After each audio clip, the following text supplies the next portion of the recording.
Case ഇന്നിതാട്ടിൻ്റെ പണി. കുറേ ദിവസത്തിന് ശേഷം ഈ സാധനം എൻ്റെ കയ്യിൽ കിട്ടി. ഇതെന്താ നിങ്ങൾക്കറിയാലോ, ഇതാണ് എൻ്റെ അമ്മച്ചിൻ്റെ ചാർജർ കേട്ടോ. ഇത് അപൂർവമായിട്ട് എൻ്റെ കയ്യിൽ ഇത് കിട്ടുള്ളൂ. അമ്മച്ചി വരുന്ന സൗണ്ട് കേൾക്കുന്നുണ്ട് ഗൈസ്, അതാണ് ഞാൻ തിരിഞ്ഞു നോക്കുന്നത്. അമ്മച്ചി കണ്ണ് എന്നെ പയപ്പിക്കും.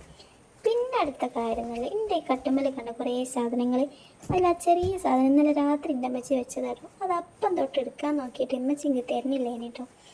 അങ്ങനെ ഇപ്പം അതിൻ്റെ കയ്യിൽ കിട്ടി കേസ്. നല്ല രസമുണ്ട് തോന്നുന്നുണ്ട്. അമ്മച്ചി എടുക്കണേ കണ്ടീനി, ഇതെവിടെ തേച്ചേ കണ്ടില്ല. അങ്ങനെ അത് അമ്മച്ചിൻ്റെ കയ്യിൽ നിന്ന് വാങ്ങി വെച്ച് വീണ്ടും ഇതാ ഞാൻ നോക്കി നിൽക്കണേ. വീണ്ടും ഒരു സാധനം അവിടെ കണ്ടു വെച്ചിട്ടുണ്ട്. എന്താണെന്നല്ലേ, അതാ നിൽക്കുന്നുണ്ട് സബമേഡിൻ്റെ പൗഡർ. അതാണ് അമ്മച്ചിയും കിട്ടുകയല്ല കേട്ടോ. കുളിച്ച് കഴിയുമ്പോൾ ആകെ മേത്ത് അങ്ങോട്ട് കിട്ടും. നിങ്ങൾക്ക് അതേ ഇഷ്ടമല്ല അങ്ങനെ കൊട്ടുന്നത്. അങ്ങനെ അതെടുക്കാൻ പോവാട്ടോ. കുളിച്ച് കഴിയുമ്പോൾ എൻ്റെ കയ്യിലത് കിട്ടൂല, കാരണം അമ്മച്ചി അത് വേഗം എടുത്ത് വെക്കും.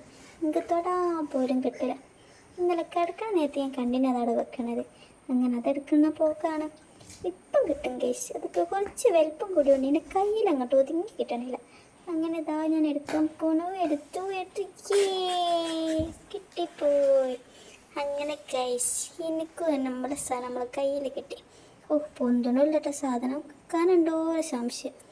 അങ്ങനെ പൗഡർ ഇതാ നമ്മൾ കയ്യിൽ കിട്ടുകയാണ്. ഇനി അതെന്താ കാട്ടാൻ പോകണമെന്നല്ലേ, വേറെ എന്ത് ചെയ്യാൻ, നേരെ എൻ്റെ വായിലേക്ക് ഞാൻ കൊണ്ടുപോകും. അല്ലാതെ എന്ത് ചെയ്യാനാണ്, കിട്ടണമൊക്കെ എൻ്റെ വായിൽ കൊണ്ടുപോകണമെന്നാണ് എനിക്കിഷ്ടം. നമ്മളതിൻ്റെ ടേസ്റ്റൊക്കെ ഒന്ന് അറിയണ്ടേ. അങ്ങനെ അതും കൊണ്ട് കിടക്കുകയാണ് ഞാൻ. ഇമ്മച്ചി വരുന്ന വരെ അതിൻ്റെ കയ്യിൽ കിട്ടുള്ളൂ. കണ്ടില്ലേ, എല്ലാം ഒന്ന് ടേസ്റ്റ് നോക്കണം എനിക്ക്. ഇതേത് ഭാഗത്ത് കൂടെയാണ് ഇടുന്നതെന്ന് മാത്രമേ ഞാൻ കണ്ടില്ല. ഏതായാലും ഞാൻ നോക്കട്ടെ. അപ്പോൾ ശരി, ടാറ്റാ ബൈ.